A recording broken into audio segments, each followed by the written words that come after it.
Hola, bienvenidos a Conversaciones con Ola. Welcome to Conversations with Ola.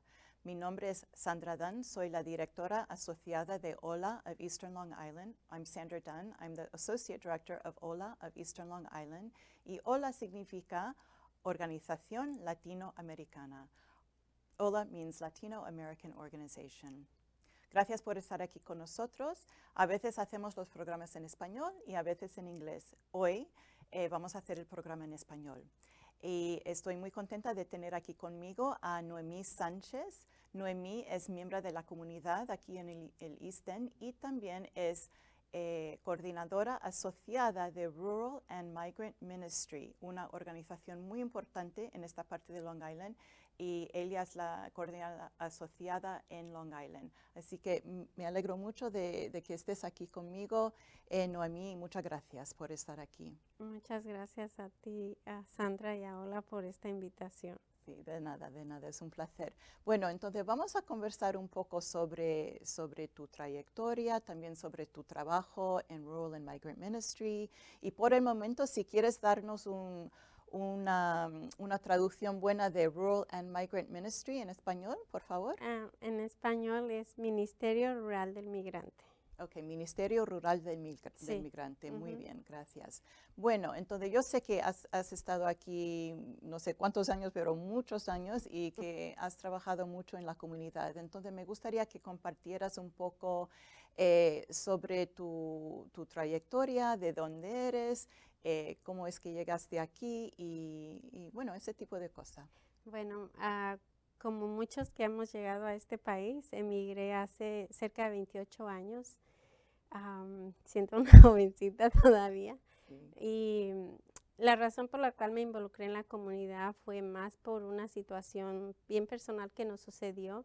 Soy víctima de violencia doméstica y eso me conectó con algunas organizaciones como Retreat, iTry, Sepa Mujer, y al final terminé trabajando dentro del Ministerio Rural del Migrante como coordinadora asociada. Primero empecé con un part-time en Sepa Mujer y después pasé a hacer un part-time en el Ministerio Rural del Migrante. Así que un puesto de tiempo parcial. Fue al principio, sí. Ya sí. Después, con el tiempo, ya tengo cerca de 4 años trabajando en el Ministerio Rural del Migrante y de 3 años para acá he estado tiempo completo ya. Ok, muy bien. Entonces, viniste de México, ¿verdad? Sí, soy de México. Hace 28 años. Hace 28 años. Aquí nacieron mis 2 hijas, las más pequeñas, y yo traje una hija en ese entonces de 5 años, 6 años. Sí. Pero fue 28 años atrás que yo llegué aquí en East Hampton, en Long Island, no había Es cierto. tanta gente. Es cierto, ha cambiado bastante, ¿verdad? Sí. En estos últimos años ha sido inmenso el cambio y la cantidad de gente latina que ha llegado a este lugar. Sí. Y para nosotros, por supuesto, en el trabajo que nosotros hacemos en Ola y también en el trabajo que tú haces en el ministerio, es un cambio muy positivo, ¿verdad? Porque sabemos de las contribuciones que los miembros latinos de la comunidad hacen a esta parte de Long Island, ¿verdad? Sí, porque mucho del trabajo que se hace es más del trabajo inmigrante, especialmente en la industria de la limpieza, de la jardinería y todo eso. Mucho es del trabajo del inmigrante y a veces pensamos que porque somos inmigrantes no tenemos derechos o no conocemos leyes que nos protegen, y para eso están todas estas organizaciones para apoyar y ayudar, y por eso fue la manera que yo me involucré con el Ministerio Rural del Migrante, porque como lo expliqué, soy sobreviviente de violencia doméstica y eso me conectó, y eso fue la manera que yo empecé a involucrarme en la comunidad, porque Al principio pensé que yo era sola y no, te das cuenta que dentro de la vida de un inmigrante, la mayoría vivimos muchas historias muy similares. Ujú. Y ahí fue donde me dieron la oportunidad, aprendí algunos talleres de liderazgo y el proceso para involucrarme dentro de la comunidad. No soy una persona de involucrarme mucho dentro de la política, pero siempre el ayudar a la comunidad es una forma de hacer activismo sin necesidad de estar dentro de la política. Y Sí. muchas veces nos da miedo porque no sabemos. Ujú. Creemos que ser activista tienes que ser de algún partido político y eso no tiene nada que ver. De acuerdo, ¿no? Porque cuando hablamos de la participación cívica, ¿no? Sí, Hay muchas personas que piensan, eso significa votar o eso significa formar parte de un partido político, algo así, pero como dices, no es así. Y hay muchas formas de participación cívica.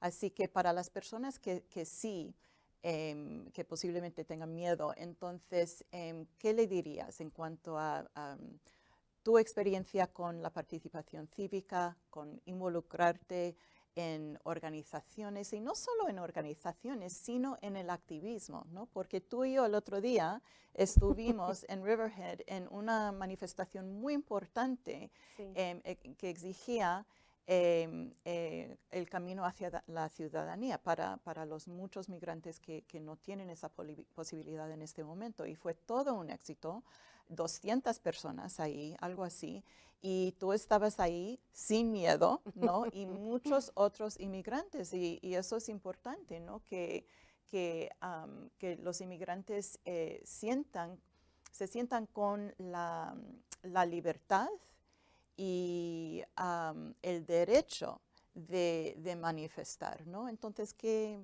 les dirías a las personas que a lo mejor tengan un poco de miedo? pues yo últimamente dentro de mi trabajo me he enfocado mucho en invitar a la comunidad y también como parte de mi trabajo de decirles que es muy importante su voz, porque muchas veces queremos crear cambios, queremos crear que nos den algo. Vamos a poner el ejemplo ahorita que estábamos pidiendo una ciudadanía para todos los inmigrantes que están en este país. ¿Cuántos de ellos quieren ese documento, quieren ser parte de este país, pero no, no sé si es el miedo o la falta de información que los hace no asistir a reuniones, Ujú. a marchas o a rallies o a eventos donde ellos pueden expresar con su voz y con su presencia o con una pancarta, decir, aquí estoy, también yo cuento, también yo soy importante.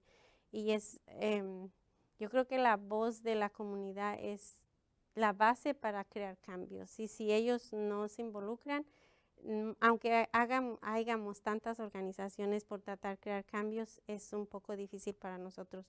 Es súper importante la participación de ellos. Te puedo poner un ejemplo. Sí. Durante el año antepasado, hace 2 años que estuvimos luchando con el Ministerio Rural del Migrante para que se pasara la ley de los trabajadores agrícolas, la voz de ellos fue la que hizo el cambio, porque si ellos no se hubieran presentado en esas reuniones que se hicieron en Albany donde cada uno daba su testimonio, no hubiera sido posible ese cambio. Y es súper importante dejar el miedo porque por cultura muchas veces nos guiamos por lo que oímos, que dice mi vecino, mi primo o el amigo me dijo que no hagas esto porque va a llegar inmigración o no hagas esto porque te va a afectar la policía. Si en realidad supiéramos todo lo que nos beneficiaríamos al participar, hubiera cambios grandísimos. Sí, sí, estoy totalmente de acuerdo, Noemí. Muchas gracias por poner ese ejemplo. Y vamos a hablar de esa ley, no tan nueva ahora, pero es posible que muchas personas todavía no sepan que existe esa ley. Vamos a hablar en un ratito sobre esa ley que se aprobó a nivel estatal en 2019. Que protege los derechos de los trabajadores agrícolas. Pero antes de entrar en eso, ¿por qué no nos hablas un poco de ¿qué hace el Rural and Migrant Ministry? Bueno, ¿qué tipo de trabajo hace y cuál es tu trabajo aquí? Ok. Ahí. El Ministerio Rural del Migrante es una organización sin fines de lucro a nivel estatal. Ellos tienen diferentes centros, pero la oficina central se encuentra en Upstate, en el pueblo. Es que se acaban de mudar. Antes estaban en el pueblo de Poughkeepsie, pero ahora se mudaron A otro pueblo. a otro No pueblo. Acabo de estar ahí, lejos pero de nosotros, aquí en en Long Hudson Island. Valley. No, Hudson Valley, ok. Y ahí tienen la oficina central. Y parte de su trabajo, parte del trabajo del Ministerio Rural del Migrante es, su enfoque ha sido más el acompañamiento y la educación y evitar, o bueno, no evitar, es, trabajan mucho en la injusticia de los trabajadores del área rural. Porque muchas veces pensamos que no hay gente trabajando en áreas rurales y hay demasiada. Y una de las partes del Ministerio Rural Migrante, el trabajo es acompañarlos, darles educación y tanto a jóvenes como adultos.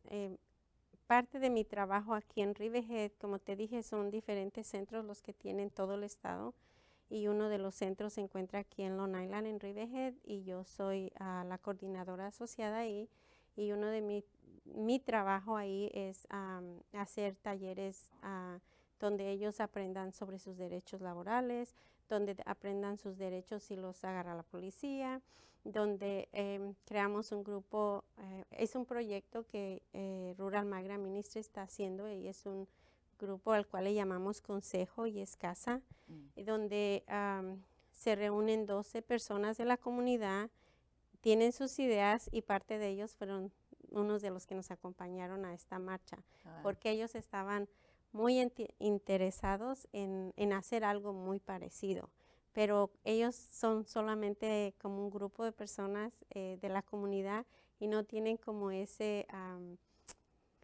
empuje. Ellos siempre necesitan a alguien que los apoye más arriba y les diga, esto sí lo pueden hacer, esto no se puede hacer, y soy en ese grupo que se ha creado en Riverhead, es uno de mis donde más estoy trabajando. Ellos hacen una reunión comunitaria mensual. Desafortunadamente por la pandemia tuvimos que dejar, pero ya empezamos otra vez y el mes de octubre tuvimos una reunión donde vinieron casi 50 personas. En esta reunión se habló sobre el Fondo de los Trabajadores Excluidos con el que estuvimos trabajando y también se habló sobre participar en esta marcha. Entonces, esta es una de las partes que hace Rural Migrant Ministry y pues Rural Migrant Ministry fue una de las organizaciones que trabajó por más de 20 años luchando por esta nueva ley que se hizo posible gracias a todo el trabajo que ellos estuvieron haciendo y trayendo a trabajadores agrícolas a dar testimonios. Muy bien, muy bien. Y es importante decir también y recordarles a los que estén viendo el programa que la mayoría de esos trabajadores agrícolas son personas indocumentadas, ¿verdad? Y muchas personas, yo sé que vi en esa manifestación hace un mes o no recuerdo cuándo fue, pero recientemente en Riverhead, que fue una colaboración de una coalición de organizaciones aquí en esta parte de Long Island, del East End. Todos ayudamos a organizar esa manifestación y había muchas personas indocumentadas ahí. La policía sí estaba ahí, pero para protegernos en ese caso. Yo sé que hay problemas a veces con la policía, por supuesto, y no lo quiero minimizar, pero en las manifestaciones los policías están ahí para apoyar y para ayudarnos a cruzar la calle y todo eso mientras estemos ahí gritando y con los letreros y tal. Así que sí, había muchas personas que participaban ese día. Entonces, cuando Pues has mencionado a CASA, entonces para los que no sepan, por favor, explica en una o dos frasecitas qué es CASA. CASA es un grupo de personas, como te expliqué, de la comunidad como un trabajador agrícola. Entre ellos hay un trabajador agrícola, un carpintero, una house cleaner, hay una persona que trabaja en un deli y todas son de diferente nacionalidad, desde Guatemala, México, España, había Colombia, El Salvador, son de diferentes nacionalidades y eso es lo bonito de ese grupo, es Sí, que es la diversidad y eso es lo que trabaja mucho el Ministerio Rural del Migrante, que no se enfoca solamente en una sola raza, sino ellos son exactamente. diversos. Sí, sí, muy Ya. interesante. Es una representación muy buena también de la riqueza de la comunidad latina en esta parte de Long Island, ¿no? Es que Sí. tenemos personas de todos los países que contribuyen, no solo con el trabajo, sino también culturalmente, ¿no? Porque nuestra cultura aquí en el East End ahora está mucho más rica Sí. gracias a las, bueno, los muchos años que hemos tenido inmigración en esta parte de la isla. Sí. Entonces, en el trabajo con el Ministerio Rural del Migrante, así se dice en español, Sí. ¿verdad? Em, em, ¿Ustedes también van a las fincas o los viñedos o viveros o cómo trabajan ahí en la comunidad aparte de en En el casa? centro al principio es un poquito enredado, Ok. pero al principio la manera como se creó este lugar fue que vino un coordinador que en ese entonces tenía el Ministerio Rural del Migrante, él vino y hizo visitas a fincas, él hizo este grupo de personas que son casa y uno de nuestro trabajo también es ir a visitar las fincas. Durante la pandemia fuimos a llevar mascarillas, a llevar información sobre el COVID, a cómo protegerse. También les llevamos información del censo en ese entonces, porque estaba, Sí. en todo el tiempo estamos dando bastante información y ayudando a que ellos estén al día. Y visitamos fincas, viñedos,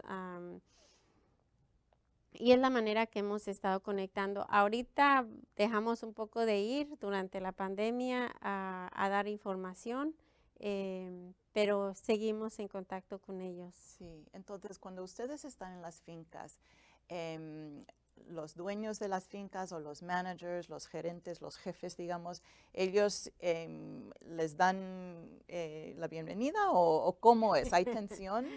En algunas ocasiones no podemos entrar, en Mm, otras ocasiones hablamos con los guías que son los que trabajan con la mayoría de los trabajadores, les pedimos permiso a ellos, ellos nos permiten entrar en la hora del almuerzo o nos dicen que esperemos a la hora que ellos salgan de trabajar, que es después de las 5 de la tarde y los esperamos afuera. En ocasiones nos ha tocado hablar con la secretaria del dueño de la finca y ella nos dice que esperemos, esperamos una o 2 días a ver si nos dan una respuesta y si no nos la dan volvemos a ir y nos dicen que no podemos entrar. mm, Pero siempre buscamos la manera de nosotros conectar con ellos. Los dueños o los managers que se encuentran dentro de las fincas no son fáciles. A veces nos dicen aquí no trabajan indocumentados, oh, pero nosotros le decimos que no vamos a buscar indocumentados, vamos a llevar información para lo que estaba en ese momento sucediendo como el COVID sí. y el censo. Sí, es tan importante ese trabajo, ¿no? Porque claro, sabemos que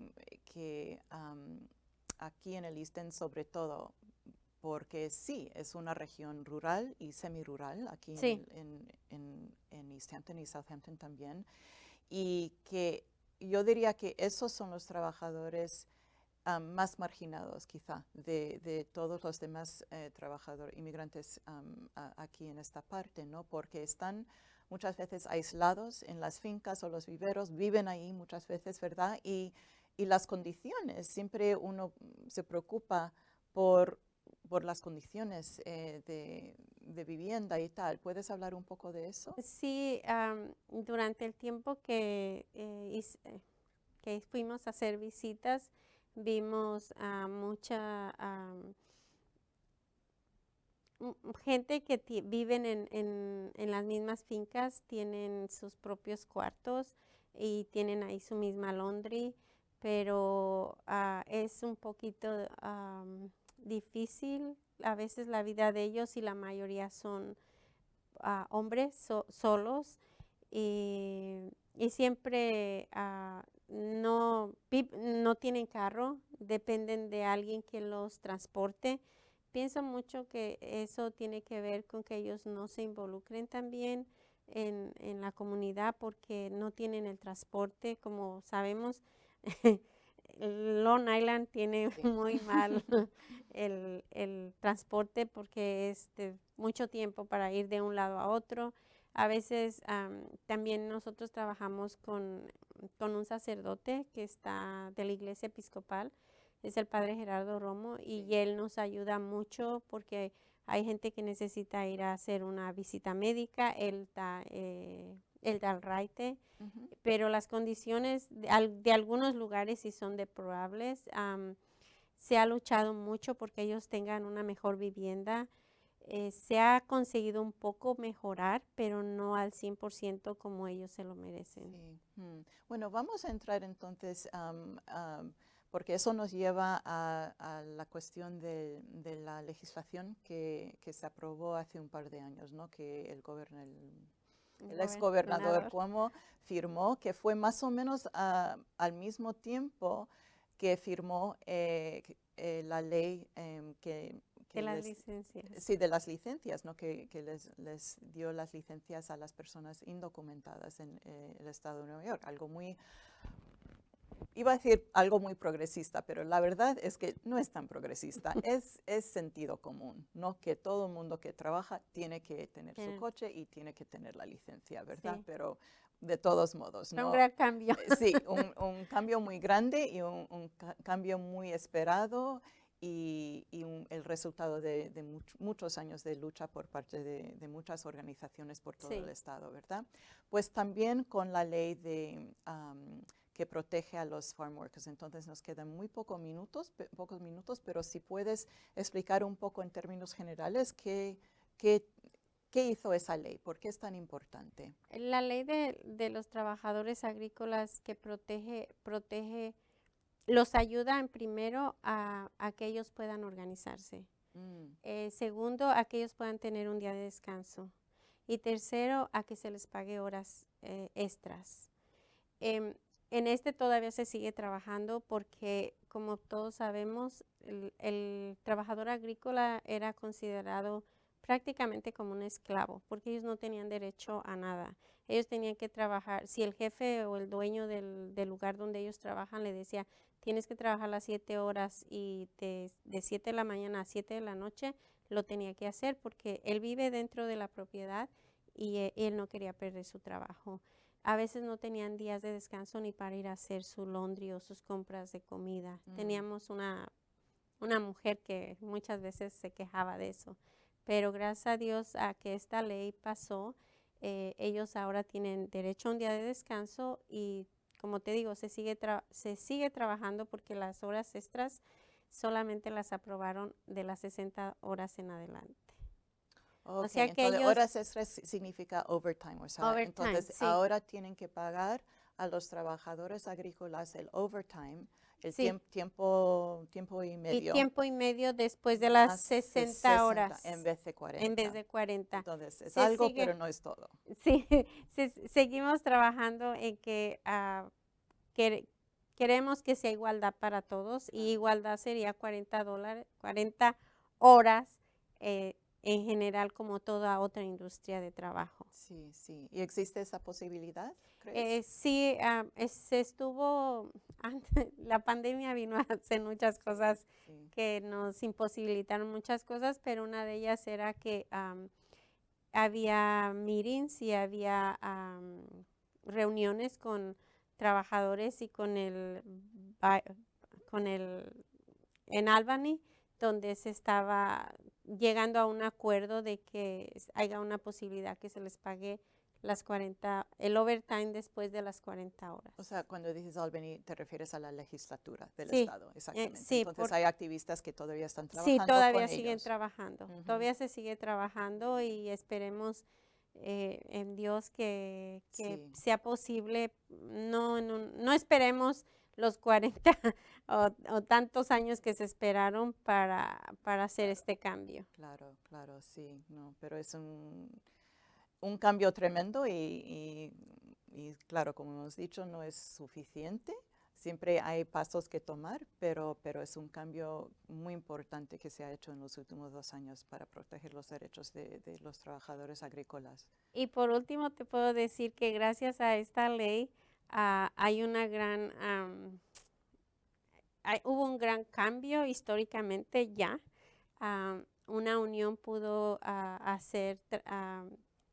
una finca o una viñera pudo crear una unión y están en ese proceso en estos días de que ellos puedan decidir o ver qué es lo que quieren dentro de su trabajo. Y eso para nosotros como organización y como persona, para mí eso es algo grandísimo. Es fenomenal, Sí, sí, no, muy importante, ¿no? Porque tener una unión o un sindicato, aunque sea pequeñito, es algo, porque te da poder, te da voz, ujú, una voz colectiva, y esa es la voz que se necesita para crear el cambio, ¿verdad? Entonces, en este último momento del programa, por favor, ¿cuál es el número que unos pueden marcar para si tienen preguntas, quieren más información? mm, siempre doy mi número de celular, que es el 631-566-8257. Prácticamente es el teléfono de la oficina ya. Ok, perfecto. Sí. Entonces, ahora ustedes tienen el número, muy bien. Y quisiera agradecerle a mi amiga y mi compañera en este tipo de lucha, ¿no? A Noemí Sánchez por estar aquí con nosotros. Y bueno, muchas gracias, Noemí, y gracias a todos ustedes. Hasta la próxima. Gracias.